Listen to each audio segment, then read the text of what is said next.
Сәлеметсіздер ме балалар? 63-ші сабақ Ж дыбысымен әрпін жалғастырамыз. Ең алдымен каналға тіркеліп алыңдар. Ж дыбысы бізде дауыссыз дыбыс. Келесі бізге қарамен жазылған сөздер берілген. Сол сөздерді буынға бөліп және тұтастай оқимыз. Жу, жуа, жуан, жусан, жең, жеңіл, жаңа, жаңалық. Міне балалар, осындай сөздер берілген екен. Ж дыбысы сөздердің бас жағында кездесіп тұр. Өздерің буынға бөліп оқыңдар. Келесі тапсырма бізге сөздер берілген. Ол сөздерге сөз қосып сөйлем құраймыз.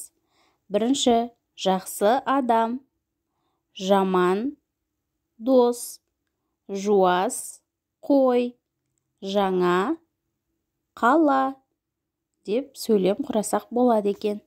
Келесі суретке назар аударайық. Суретте қай жерде жарыс болып жатыр балалар? Жайлауда. Олай болса мәтінді оқиық. Ат жарыс. Жайлауда ат жарыс болды. Жанат шабандоз.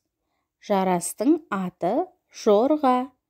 Бас қамшыны, бас. Алда келе жатқан кім?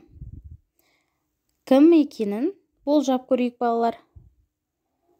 Алда келе жатқан Жанат деп ойлайық. Келесі тапсырма бізге сөйлемдердің орны ауыстырылып берілген. Ол сөйлемдерді ретімен жазуымыз қажет. Ат жарыс болды. Алда келе жатқан кім? Бас қамшыны, бас деп сөйлемдерді орнына қойдық. Келесі, жолға шығатын адамды кім дейді? Кім дейді?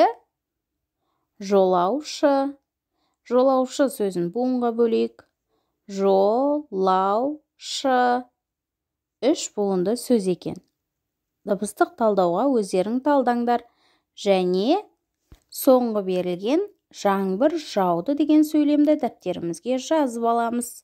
Балалар, егер сабақ түсінікті, пайдалы болса, каналға тіркеліп, лайк басып кетеміз.